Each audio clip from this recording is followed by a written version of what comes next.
Well, let me just begin by starting to ask, all of you have been to this place, to this town where the project is going on? All of you have been to Peru already? No? How many have been? Oh, well, I guess people, I don't know if you can raise your blue hand in the Zoom. Well, it sounds like at least there's a few people who have not been, but we'll go, right? We'll go next year, hopefully, sometime.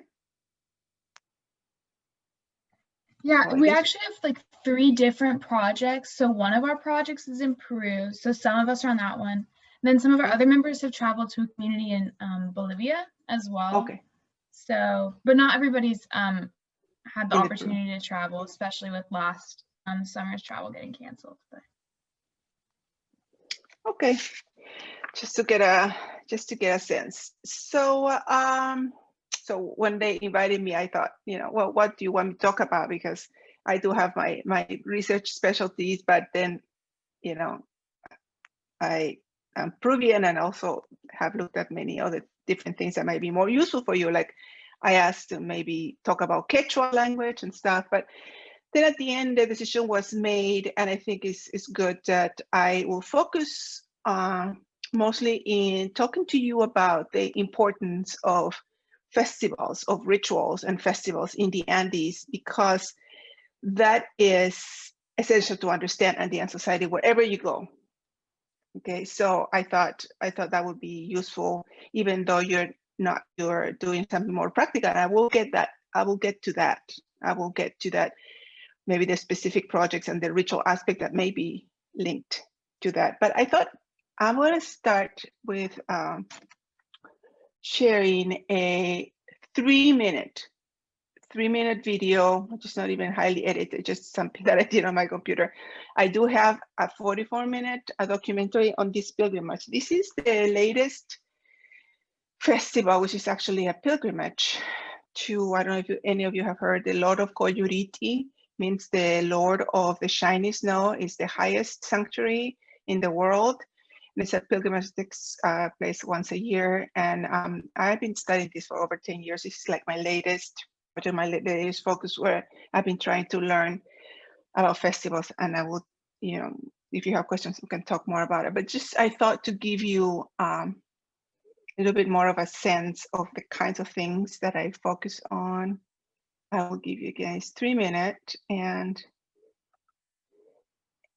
then I don't know how it would show in your screen. It's a very compressed video, so the bigger you make it, the more distorted it's going to be. So I don't know if you see full screen or not, but I'm gonna play it, and then you can maybe enlarge it in your screens. Are you all seeing it? And yeah, you will.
Okay, so just a glimpse of the kinds of things that I've been looking at closely for decades. And just to preface this is, I got interested because both my parents are from a small town in the Central Andes in the department of Junín. So they both migrated to Lima, but always went back home, and they founded their migrant association in Lima. And in their lives and the lives of the towns, these festivals, music and dances were always so crucial, so central, so important. So I was always curious, why? Why do people put all this time and effort, and what's in there that makes it so relevant? And it's still true today in Peru, wherever you go, festivals and rituals are, all over the place and are very important. And I was, before some of you came in, I was talking to Jonathan, in that what I've seen in my years of research in different parts of Peru is kind of like a clash, a lack of a communication between the local people, the communities, which are often Quechua speakers, and projects that come from the outside and try to develop something with the communities. And they missed each other many times. They don't communicate well just because, the outsiders tend not to really understand the dimensions that are implied in this project. So they may be, very practical and important for them, but you have to understand how that would tie into a larger, worldview in order for it to work. So anyway, so this festival, very briefly, let me give you a background that we know from archaeology and ethnohistory that the Andes was a place where long before, but millennia before the Spaniards came, was a place where festivals, rituals, dance, music was central. It was very, very important. Not only developed by big empires like the Incas or the Tiahuanaco, the Juarez before, but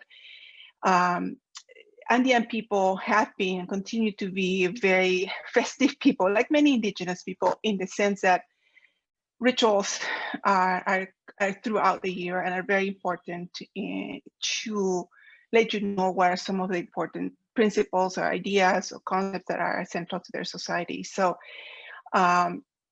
this one that you just saw is a pilgrimage, right? Pilgrimage was actually, again, learning from archaeologists and ethnohistorians, pilgrimage has been something really important in the Andes for as long as they can dig back. They just always found a sanctuary, a place where people travel to in order to exchange products, things, and also exchange cultural elements and all that. So pilgrimage have been there forever. But so one thing that I thought that I can highlight for you guys, because you work on projects, apply projects, I understand at least one project in Peru is linked to water. So the one thing that you probably know this, you probably have read some about this, and it has become a very trendy topic actually for some scholars to write about, is to really understand the tight connection, the tight relationship that people in the Andes have established with what we call, for lack of a better word, because in Quechua it doesn't exist, there's not a word for it, the environment, right? The surroundings. People have very specific words like Apu for mountains, for example. That doesn't mean it's just a physical mountain. That means it's a force, it's a superior force that they have to connect to, that they have to offer payments, they have to do rituals to, in order for them to establish reciprocity so they can survive. From the mountains, the water comes, rains, and everything comes from the mountains and goes back to the mountains as part of the cosmology. So like that, the geography around people, like, there are words like you've heard probably, Pachamama, Mother Earth, translated as Mother Earth, it's a limited translation as well. Huacas, and just special places in the terrain are always subject to rituals and to reciprocity, to rituals that people do at certain time of the year in order to establish reciprocity with these places and in order to benefit from them. So this, for example, this pilgrimage, which is actually, the picture behind me, it's just the very final trek of this pilgrimage up to the Snow Peak. it's very clearly, I don't know if you noticed, but it's a combination of Catholic and long-standing Andean elements, right? Of course, Catholicism is strong in the area, has taken a lot of Catholic ideas, have taken a lot of strongholds, but at the same time, they have mixed, they have combined with long-standing principles like this connection that people have with their mountains. They consider snow peaks powerful, the owners of their herds, the owners of their lives, basically, in this area of pastoralists, for example. So wherever you go to do a project, you will notice that there are special places in the space that people consider sacred, that people establish and do rituals about. And often, what I've seen, again, I was doing research on something else, but I was invited to different rituals, the rituals of, I don't know if any of you have witnessed when they clean annually their irrigation ditches. I don't know if any of you has been present in any of those rituals. They're very important there. And often what I've seen when there's a good relationship with outside projects, they invite those people who are financing those projects. When there isn't, they're not present because they're very crucial. I mean, they're very special, sometimes secret places where, for example, natural springs, puquios in Quechua, are located. So they do special rituals in those places where that water comes from. And when they start cleaning the irrigation ditches, they have to do certain rituals and so on. And they're often, all the ones that I've seen, they're accompanied by music. In this case, with those kinds of rituals, dance is not as present. Dance is more present in the bigger type of festivals you just saw about I will tell you a little bit more about that, but I wanted to jump right into the kind of rituals that you working on applied programs might encounter maybe more easily. But if you're living in an area, you're gonna probably run into other festivals with music and dance, saints festivals throughout the year. I don't know when the Patron Saint Festival is like the main celebration in all the towns around the Andes. It often, it's a festival in honor of a saint that gives the name to the town, St. Thomas, Santiago, whatever, Santa Barbara, whatever saint. And that idea of a local protector, of a local benefactor, existed in the Andes before. But when the Spaniards came with the idea of giving images of saints and virgins and Christs that are supposed to help people and also punish them when they don't do the right things, they kind of overlaid and they became one and the same. So this pilgrimage I show you about is a pilgrimage to a Christ on a sacred rock. Right? Rocks are sacred in Andean ontology. So it's it's a faith in the Christ, it's a faith in the snow peak, it's faith in that sacred rock, and so on. So it's everything mixed together. So those festivals are throughout wherever you go: Bolivia, Ecuador, Peru, and northern Chile, which is also populated by more indigenous groups. You will see that these kinds of festivals are crucial in that if you get closer to the meaning of the activities that are carried through, the meanings of those dances, of those musics, of the specific offerings that are made, then it gets you closer to understand what are those people's hopes, what are those people's fears, what are those people's needs, in dialoguing with them and understanding the importance, and just not dismissing this as something that, they need to forget about and they should focus on something more practical. I've seen that kind of positivistic thinking, be a negative factor in communication.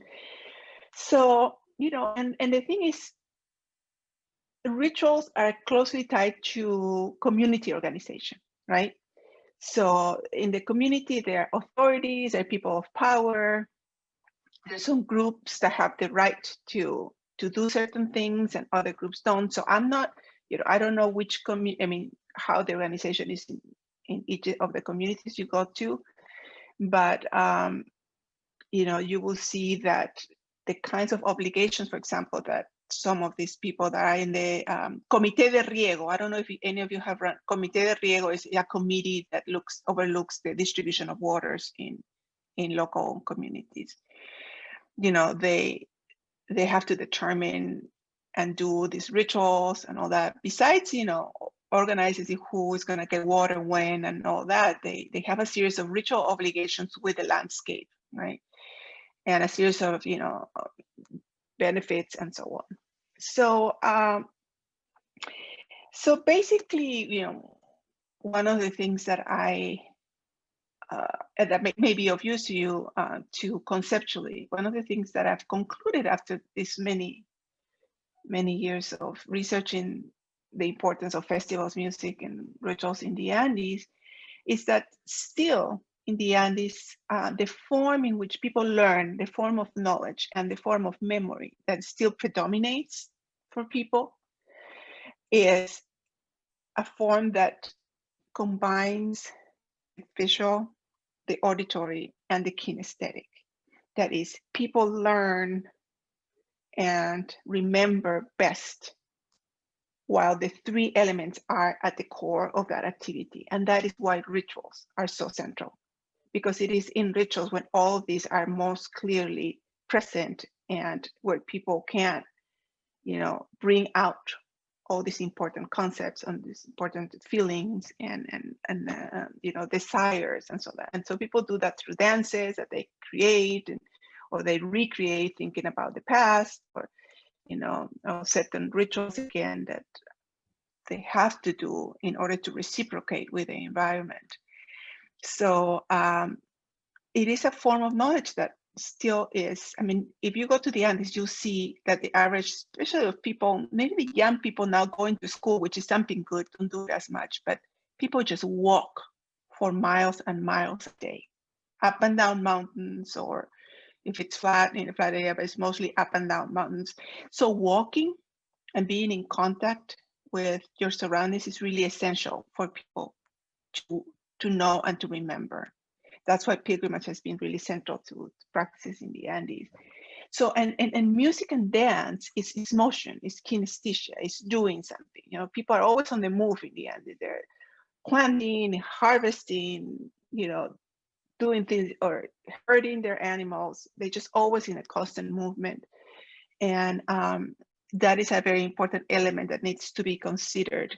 That's why a lot of formal education has failed in the Andes, because putting a bunch of kids sitting on a desk for hours trying to make them learn something, you know, has failed, because they haven't really learned a different way in which they can, you know, connect to the young people in a society which that is not literate. You know, they're trying to make them literate, but in a bad way. So many projects of literacy fail because they don't really understand how Andean people learn and remember things. So you know, again, language is really important. You know, I don't know how many of you will go to communities that are more predominantly Quechua speaking.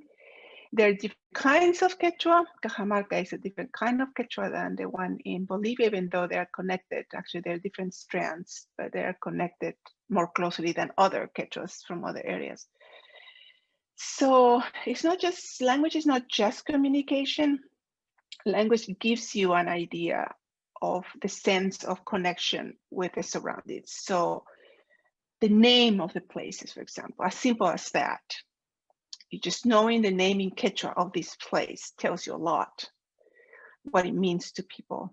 You know, I've talked to archaeologists working in areas many times. Say, oh, the name is such and such. They say, oh, you know what that means in Quechua? You know, and this, oh, that makes sense. You know, because they had to do something with the meaning of the place, but you know, it's not just a name. So you know, as much as you guys can manage to learn a little bit. No, nobody's saying get influenced, but pay, you know, get an interest to develop a little bit of the knowledge just as you are there. Maybe picking up expressions, maybe beforehand, trying to learn a little. goes a long way, because when you communicate with somebody in their own language, it's just really opens up the communication in many senses. So what else? As far as festivals, again, I don't want this to be a lecture, so I kind of went straight to the cut to the chase, directly as to why I think understanding these festivals and rituals is really important, because wherever you're going to go, it's going to have a strong dimension of it, even though you may not see it immediately. The people who are you're meeting, the people you're working with, do have that in their lives, and it's really important. And it might come up indirectly and you don't realize it, but it might be something, if you knew about, you might engage. So let's see. Yeah, it's been about 20 minutes or so. I don't know if, I think it will be probably most productive if people have questions about this, anything that relates to doing research in a peasant community in the Andes. Anything that I just said about the importance of music, dance, festivals, rituals, connection to the landscape.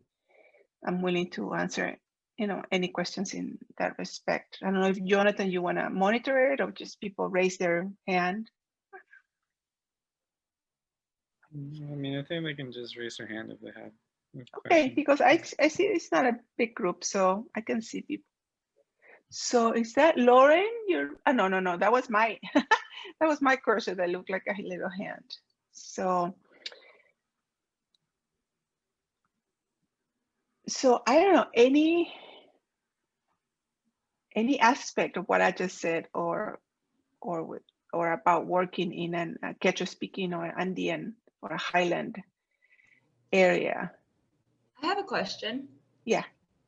So it was really interesting what you were saying about by observing like their rituals, you can understand what they like believe and what they fear and kind of what they value. If like you are going to a community and you like rituals or like festivals aren't really going on, what would you suggest is like a way to get to know those things, but not also like without intruding, like without forcing yourself to be in those, but like starting to open up conversations about that? Do you have any recommendations? Yeah, I would try to bring up the subject, for example, some special places. Some of the special places that you give annual offerings to, for example, where are some of the important mountains locally? Who is your protector mountain? Who is your Apu? What's the name? Or are there any stories about them? I'm sure, most people have stories about the local mountains, because local mountains become people and they interact with people in the oral tradition, and they do certain things, and that reveals their personality. So they're, most of them are supposed to be good, but some like to tell the stories about how they can punish you and stuff like that, how they do that, how they trick people sometimes. So yeah, I would suggest that if you're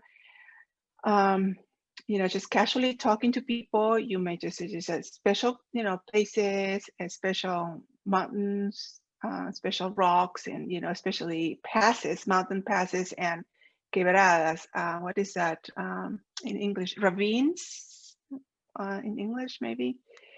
Are special places, and also talk about, who is your patron saint, and everybody will know who is a saint that is important, and what do people say about him, and when it's just to casually talk about those things, and things will come up, and then you can follow up.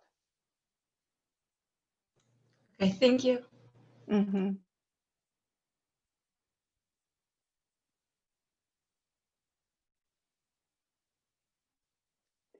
So as you can imagine, water is central to any society, of course, but in places like the Andes that suffer, most of the places, from the lack of it, and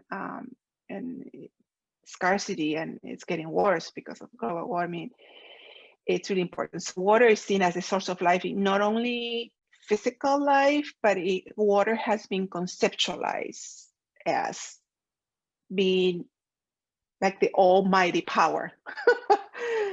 Wiracocha, I don't know if you've heard the word Wiracocha. Suppose it is interesting. Well, it's complicated. This idea of this archetypal deity in the Andes has to do with water.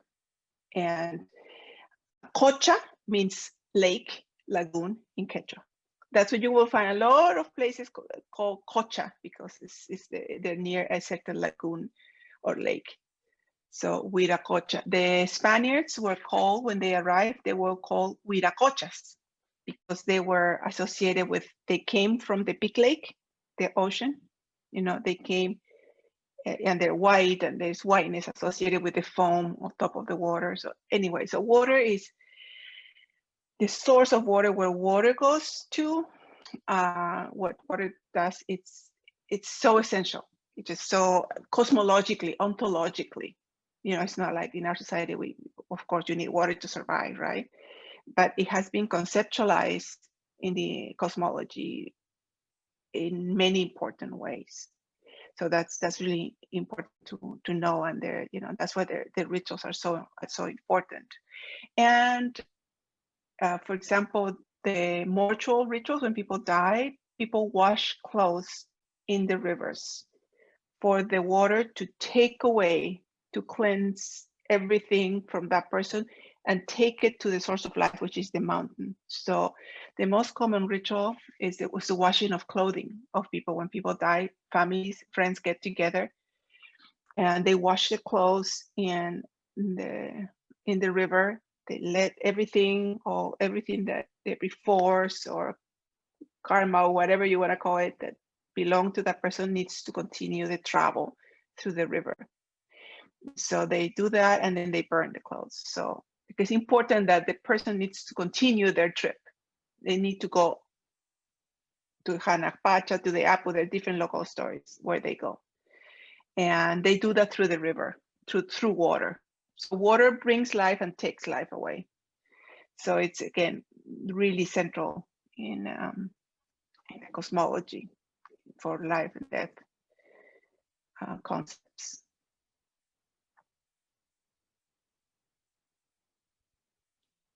I don't know, anybody here has a little bit of knowledge of Quechua? I'm not teaching Quechua this year. I teach it almost every year, but because of COVID, I replaced it by other series. I will teach it the following year. But I've had some, well, Jonathan, you know, with the guy who got me in cocktail with the Peru group, Kitan. Do you meet Kitan? Yeah, it's an engineer. He took my Quechua series. I have people from the Peru group take the Quechua class. Is it hard learning Quechua? So it's hard for me to say because I grew up hearing it. My grandma, the only grandparent that I knew was Quechua speaker. My parents were bilingual. Didn't learn it really, but I heard it. Now, I don't find it particularly difficult because I grew up in Peru, and Peruvian Spanish is so full of Quechua. You won't believe it. Choclo, everything, it's full of Quechua. And the way people speak is full of Quechua structure. You know, it just, any Highlander would change the structure of Spanish. You will notice that where even if people don't speak a word of Quechua, they will speak from the Quechua structure. You know, so it wasn't hard for me to connect to it. And you know, I'm still learning it. I mean, I relearned it in my adult life, and so I'm not a native speaker, and you know, I continue learning it. But the way I teach it, I make it pretty easy because I make it very simple. I try to teach it the natural way. I don't teach it through grammar. Learn this, learn to conjugate. No way. We start from saying hello, and we start a simple conversation, and we don't think about rules. We sing quite a bit, and we learn through songs, and we just try to dialogue, right? So you don't really think about what you're talking. Like you learned your English or your Spanish when you were growing up. You just used it, right? You just pick it up. That's the way I try to teach it, because that's a practical way that I would like people who, you know, students who want to connect to the Andes. Many Peruvian students want to reconnect back to their Andean ancestry. That's the way to do it. You don't want to become a a linguist in Quechua. I mean, that's not the purpose of my teaching.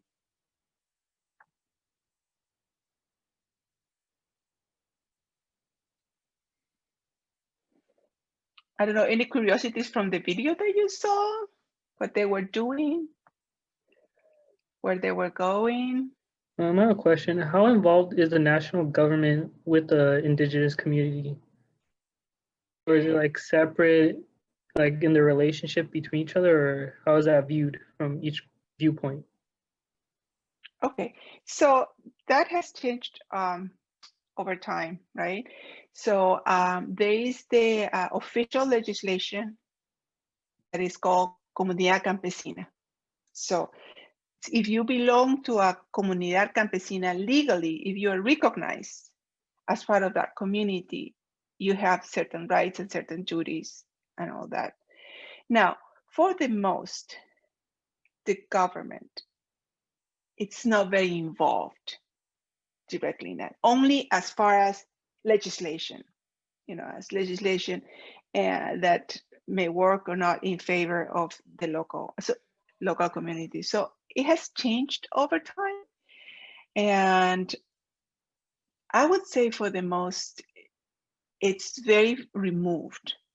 Okay, now you get sometimes local, and this I've seen, local mayors that get elected, right?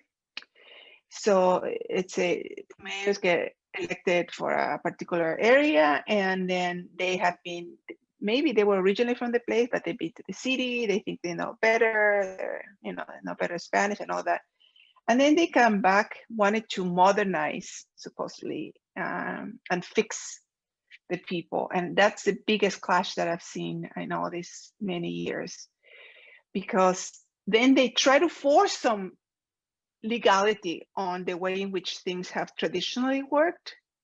And that's when problems happen. But for the most, like I said, legislation, it's here and reality is down here. And people have fought, peasants have fought for good legislation to recognize their, lands and water rights. But what you see right now, unfortunately, they're giving these land concessions to big companies, mining in particular, and they're disregarding certain legislations, taking advantage, using local confrontations, and using communities don't always agree on things, so trying to build allies and have people say yes, it's okay for that company to come in if we get this and this and that, but that doesn't mean everybody is in agreement. So it's really tricky, and it depends what region.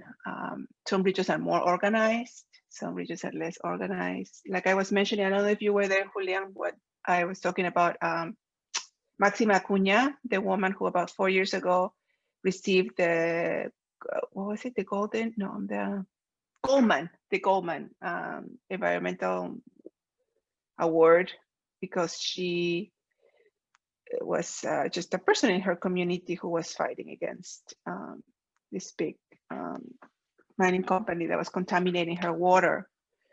So, but communities don't have much power, so that's when the government decides to give those concessions. So that's a constant confrontation. So it's complicated. Thank you.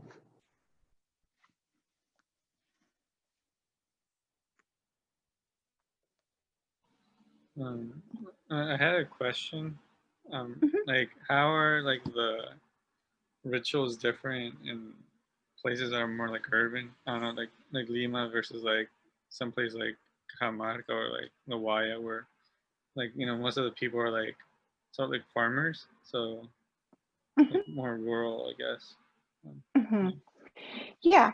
Well, in fact, interesting. I don't know if you guys ran into this news. Was it last year? Yeah, late last year, the first PhD thesis ever written all in Quechua was defended in Peru.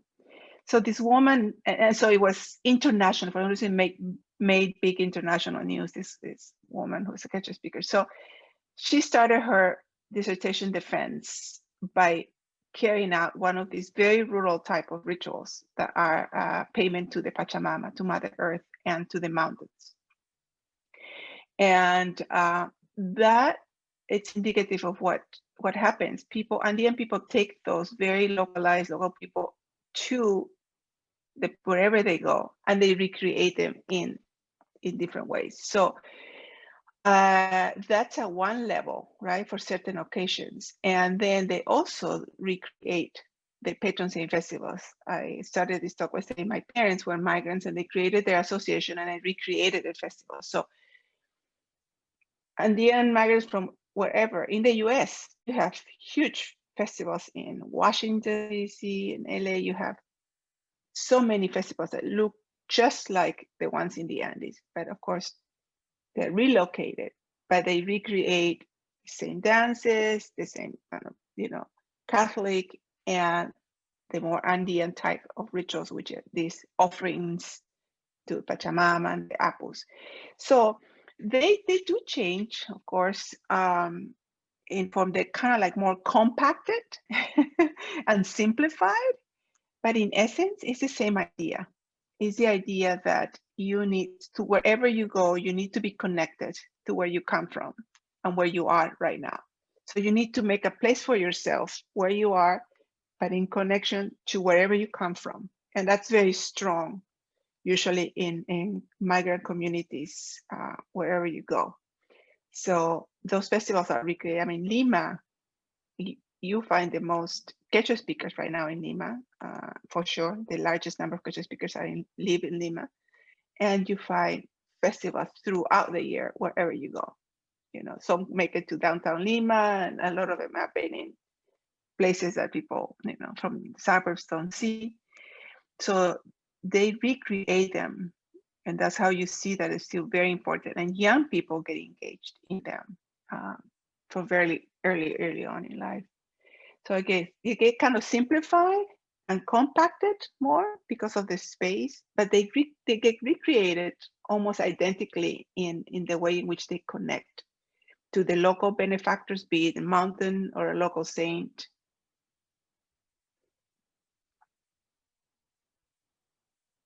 Does that answer your question, Jonathan? Yeah, thanks.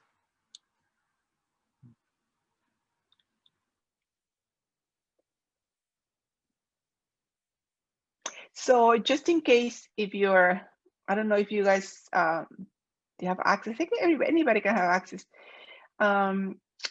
Academia EDU.edu. I have a page there, and I have tried to upload most of the stuff that I've written about in Spanish and in English. There's quite a bit there. One of the latest pieces that I wrote was for a huge volume called The Andean World, and I have the chapter on festivals and dance in the Andes. I have uploaded a PDF of that there, and about many other aspects. This is more specifically about, my work in festivals, music and dance, and some other things that I've written about that relate. Where did you say we could find that again? Academia.edu. It's okay. One of those academic websites that where people upload their profile. I think I don't know that you have to be. Yeah, I think I've used it before. I think we can use it through our school or something like that. Mm-hmm. Yeah. So I have a book in Quechua and Spanish coming out just like this next week. That's coming out in Peru, that I won't be able to upload because the editors will kill me. But my two previous books in Spanish, I have uploaded a PDFs because they are sold out. So they give me the PDF, but that's in Spanish. But then I have a bunch of articles. The books in English I can't upload either because the presses don't let me. But I have links to, stuff. So and feel free to contact me for whatever other questions or curiosities you may have. I know a very little about Cajamarca itself, only from reference. I haven't been to Cajamarca. It's one of the few Andean areas I haven't been to. So I was kind of looking up the name of the town that Jonathan, you mentioned. Apparently, and this is actually important for you guys to know, apparently in that area, they're going through a language revitalization kind of movement. I think there's some young people from that area who are trying to revitalize the Quechua language, trying to bring it back, which is now mostly only used among the older women. But I think I saw a video on the internet, this guy who was trying to bring Quechua back more active for the young people in that town in Cajamarca. It is actually a general phenomenon in Peru. There's a renewed effort to bring back Quechua, not only as a language, but everything that comes with it. There's rappers, there's Liberato Cani, there's singers, there's Renata, you probably have run into Renata Flores, internationally known, because they're singing in Quechua, they're rapping in Quechua. And so it's a big, it's young generation coming out of the internal war that we had in Peru, that grew up in Lima, in these big cities, are trying to bring back the language. So it's giving it renewed meaning to the young generations. It's too bad I can't say, no, go take my class. You can this year, if you're still around the following year. I had another question. Earlier you said you were like involved in like water projects. Was that right? In some way? I wasn't directly involved in places where I worked. Okay. There were projects that were developed by NGOs having to do with water and irrigation. And I have been part of some rituals that where those people were invited. So I wasn't directly involved in the projects themselves. I was just an observant, I was a local anthropologist who was invited to every social event.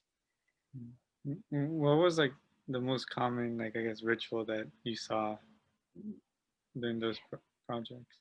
Right. So first thing that is done in any ritual, even the big public ones, is you do what they call un pago, which translates directly as payment, but is actually, you can call it an offering. So, but the concept of payment gives you to the real true idea of the people in the Andes feel that there is this reciprocity that they have to establish with everything around them. So you get things from mountains, you give back, right? You get something from Mother Earth, you have to give back. This is constant exchange. So the first thing ever is they bring a ritual specialist, a Paco, it's usually called, and they do the symbolic bundles. They put together all the symbolic bundles. They do some special prayers. They call upon all the powers around, the name of the mountains or maybe a sacred spring, whatever is sacred that is around. And then they wrap it up and they burn it. And when they burn it, the smoke, they always try to push it towards the mountains. There's always this movement is with a special claws and just burning it, sending it to the air and to the mountains. So any important ritual, it has that particular aspect. Okay. Sometimes you don't see that in the big festivals, but people are doing that privately, But in this irrigation ditch, that was the first thing. So we walked up to some natural springs up top on the mountain, the local mountain. They call ojo de agua, like an eye. And then the ritual of the burning and everything was done right there. So you're giving this offering to that place, so it will give you the water you need. So, and then after that, it just usually with music and stuff, people are drinking and chewing coca leaves. People just do these work parties and they just clean the ditches. But in doing the offering, they're asking kind of permission to do this whole cleaning, right? You can't do anything without really evoking or connecting to your surroundings. And then at the end of the day, when you finish cleaning all the irrigation ditches, people are really drunk. Because, you know, there's a lot of ritual drinking and it's a long day. But again, you might end up working in a community. There's a lot of Protestant churches and Christian non-Catholic churches in the Andes. They have spread, they continue to spread. So if you go to a place where those religions are dominant, you probably won't see any of these rituals because they are seen as evil. So yeah, so that's one thing. I don't know about this particular community that you're going to, but yeah, the evangelicals are all over and they consider everything, the festival, the music, the dance, the rituals, evil. So they don't do them. Oh.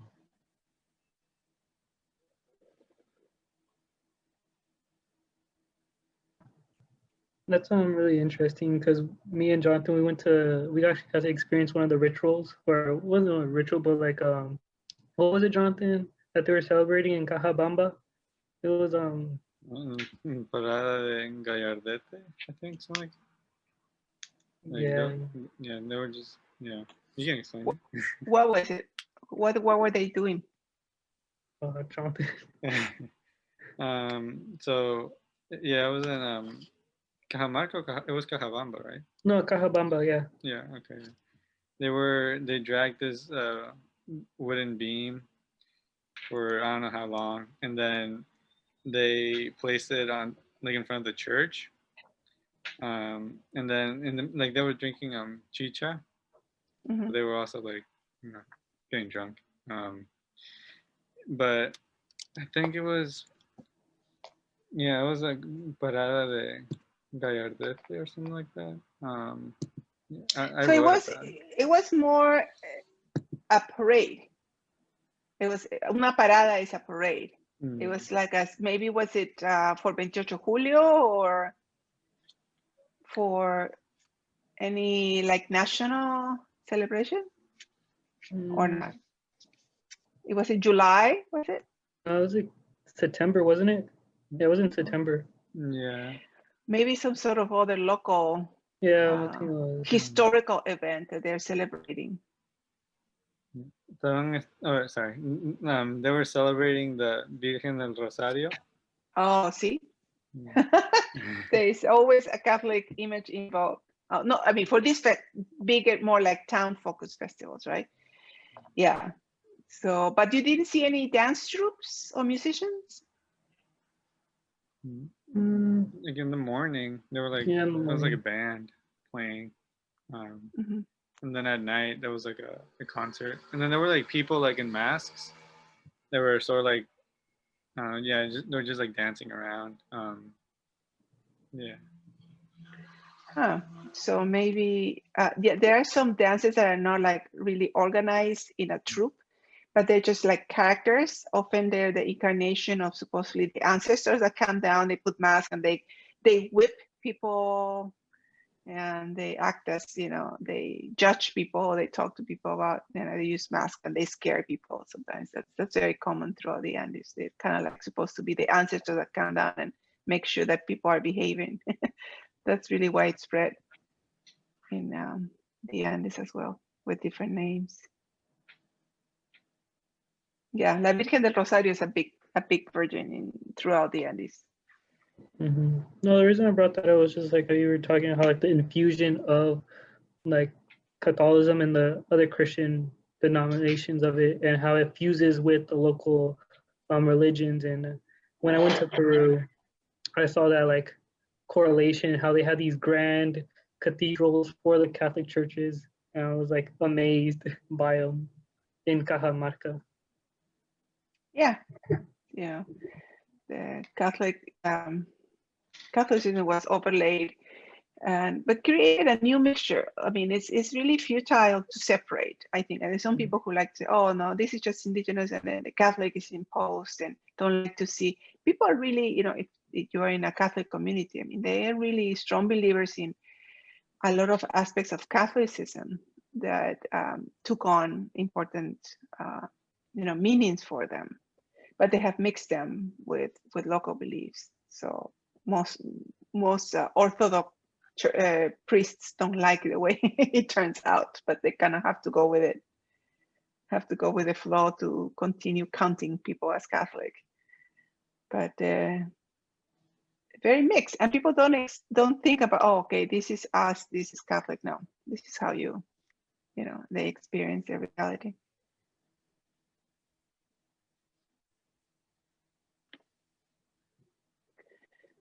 Okay, so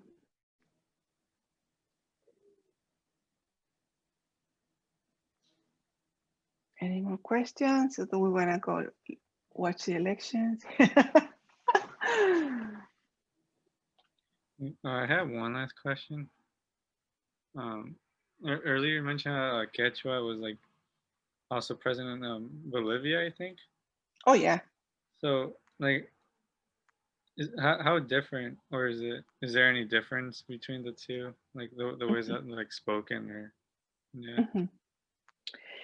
So Bolivia has, as you know, two major indigenous languages, Aymara and Quechua. The Aymara, and Evo Morales, whose party was just, you know, elected, he was an Aymara indigenous person. So in Bolivia, Aymara, there's more Aymara speakers than Quechua speakers. Quechua is localized mostly in the valley of Cochabamba, and there's some in La Paz as well, because La Paz is the capital, and it's, you know, people from all over the place. So the Quechua that is spoken there is very, very intelligible with the one that came from the Cusco area, from the Inca influence, okay? And also with the Ayacucho one, okay? So I don't want to get very specific, but there's two big strands of Quechua that exist according to linguists. And so Bolivian Quechua would be in the same strand and closer to the Cusco and Ayacucho area Quechua. So what I teach is a Cusco Collao meaning that big high tableau that unites Peru and Bolivia. So yeah, it is very, very similar, very similar. If you're a native speaker, then after a little bit, you don't have any trouble to really speak in any of the Quechuas anywhere. But if you're not, certain Quechuas, like in Ancash, for example, the Quechua that is spoken in Ancash, to me is really difficult because it's so mixed with the local dialects that it has very little of what the Incas spread out as the lingua franca of Quechua. So what I teach is the Quechua Collao, which is the more orthodox, the more widespread by the Inca Empire, the one that was then spread more even so by the colonizers, the evangelizers. And that is very similar to spoken in Cochabamba. Is it a project in Cochabamba in a Quechua speaking area or in an Aymara speaking area? Do you know? Can you repeat that again? Sorry.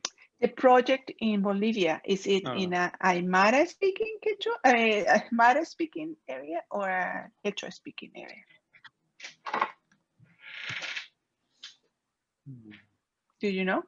Do you know where? You know the name of the place? Maybe Alyssa or Lauren can talk more about it, but at least the community, it's called Parque Colani. Oh, sorry. I thought you were still asking about the community in Peru. Yeah, Parque Kalane, they speak Aymara. Ah, sí, Aymara. So, do you think a lot of the things you've talked about will still apply since it has, they're still Andes and yes, as far as festivals, yes, for sure, because well, I know the literature that of people who have in the end who have written about the Andes, and very, very, very similar. Because again, Aymara and Quechua have shared a common area for a long time, a common cultural area. It's just that the languages were spread in different ways depending on the empires that pushed them around, and so there's actually a lot of overlap. There's also some people teach Quechumara too, supposedly there's a lot of common. They're two different languages, but anyway, culturally, historically, they have been very close.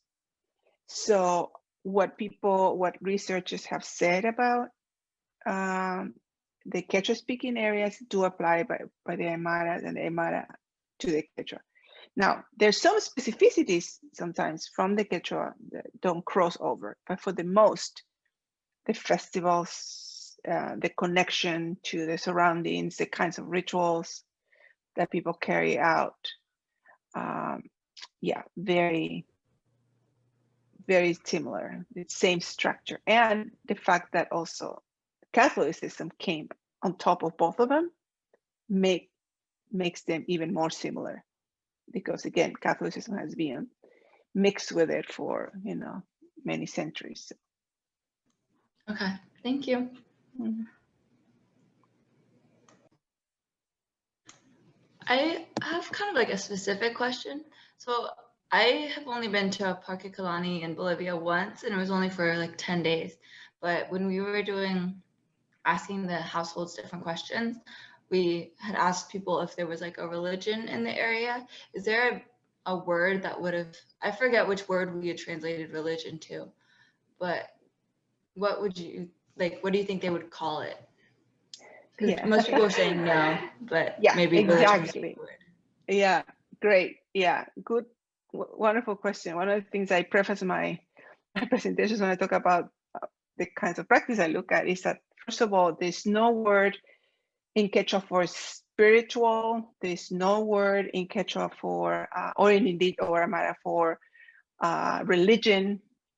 It's such a Western idea. The idea of religion, it's also linked to institutionalized practice, right, of a certain doctrine. So there's no word that you would use to relate to this Western concept of religion. But yes, there are some specific words that would be either in the Quechua language or Aymara or Spanish, would work probably for most places. You would talk about beliefs. You would ask, ¿cuáles son las creencias que son importantes? So what do people believe about? That would be the translation. What are the important, ¿cuáles son las creencias importantes? ¿Qué cuenta la gente? What do people say? What are some of the stories? Willacuicuna would be in Quechua, the stories that people say about, the characters, personajes, just what are some of the beliefs? And so you wouldn't talk about any concepts such as spirituality or religion, because they don't apply. Practices in the Andes are very, very material, very practical, very much connected to things and to the surroundings. So the idea of believing in something that it's otherworldly kind of thing, no, it's very this worldly. So creencias, creencias, historias in Spanish would probably be useful for any of you in either the Quechua or the Spanish areas, because that's what they have heard a lot of people asking them about too. Okay, great, thank you. Mm-hmm. Hi, I don't know if you can hear me, but kind of going off of that question, cool. Kind of going off of that question, I noticed that when I was in Peru and Bolivia, there were a lot of churches everywhere, but they were always closed and locked. Yeah, they're not even open, they're just completely locked, but the structure's there and you can tell it's old. So that was something that I noticed. Does that kind of have to do with what you were talking about?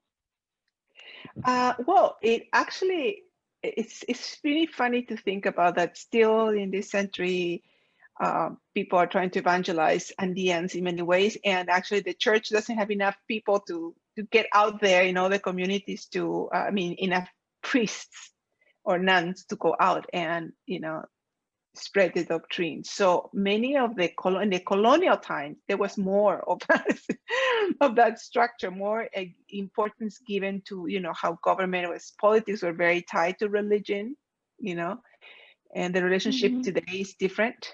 So in many places that you go, you'll find churches that you have a priest that comes, maybe once a year for the Patron Saint Festival, or depending where you are, it could be once a month or something. So those structures are closed because there's not a constant presence. So there were more in a colonial time, and a lot of those churches date from colonial times. When they were taking possession of the place, Spaniards would go and build a church and a plaza and the cabildo, the municipality. But then a lot of those then are not filled by local, evangelizers. So yeah, it's very common all over the Andes to see these churches that are basically abandoned, that only open up for the yearly festival, or depending on where you are, maybe more often. Where I've worked, they were pretty much open, but when I travel to other places, I could see, because I've worked in bigger towns that were, I don't know, there was more presence, closer to big cities and stuff. But yeah, deserted churches are not uncommon. And again, with the advancement of evangelical religions, even more so.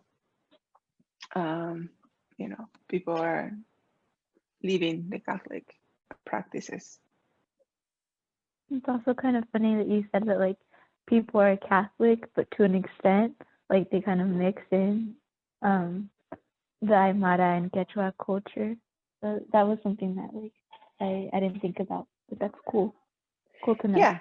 Yeah, and it's a mixture, and again, it's part of the experience. People don't experience as two separate things. They always say, okay, yeah, we're Catholics, and but they don't follow a particular doctrine. I mean, people don't get married in the church sometimes until they have great-grandchildren, but they still consider themselves Catholics. And the priests are chasing them in order to do, but because their practice, their cultural practice is to live and have a family before you actually marry.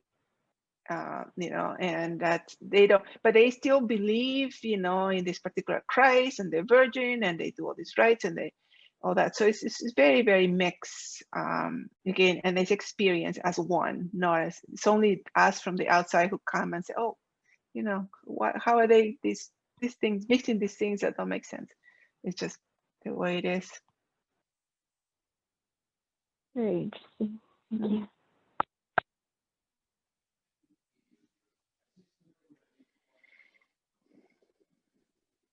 Okay.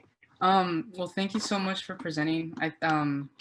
We would love to continue, but again, it is like midterm season and also the elections and stuff. Yeah. Yes. Yeah.